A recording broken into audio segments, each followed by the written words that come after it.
Une doctrine mensongère, sortie tout droit des abîmes, ose prétendre que Jésus, le Christ, est le lion de la tribu de Juda. Franchement, décidez-vous une bonne fois pour toutes.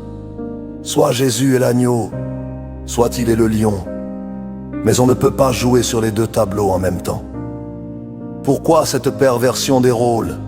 Le vrai lion, c'est Satan. Il rôde autour de vous, pauvre brebis à l'affût de celui qu'il pourra dévorer.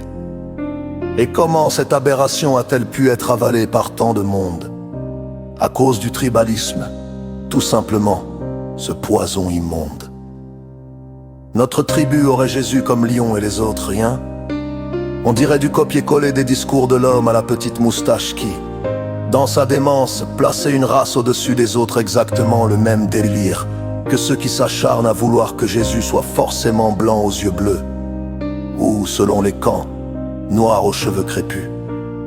C'est pathétique. L'homme veut toujours s'approprier Dieu, se l'accaparer, comme si les autres n'étaient pas dignes de lui, pas assez purs, pas assez croyants, pas assez nous. Jésus n'est pas un lion. Il ne l'a jamais été et ne le sera jamais. Le lion traîne derrière lui une réputation de violence, de cruauté, de carnage, de soif de sang. Il traque, il déchire, il domine par la terreur. Jésus, lui, est l'agneau immolé. Aucune violence en lui. Il n'a déchiré personne, au contraire. Il s'est laissé déchirer, dévorer jusqu'à la mort pour sauver le plus grand nombre. Il n'a pas résisté. Il n'a pas riposté. Jamais un lion n'aurait fait ça. Jésus n'est le lion d'aucune tribu, d'aucun peuple, d'aucun clan. Il ne fonctionne pas comme ça. Il appartient à toute l'humanité, à quiconque l'accepte, suit son enseignement et vient à lui, peu importe d'où il vient. Arrête de te laisser embrouiller l'esprit. Jésus-Christ est un Père, le vrai bon Père, notre Père des cieux, ce protecteur merveilleux qui donne la vie sans rien demander, qui a donné sa propre vie pour te racheter.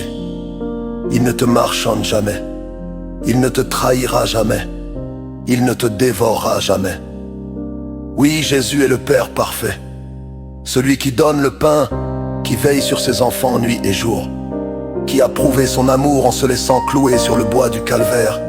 Ce Père qui écoute, relève, guide, protège et guérit gratuitement, sans arrière-pensée, sans rien attendre en retour.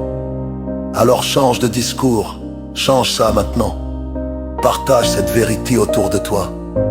Like et abonne-toi.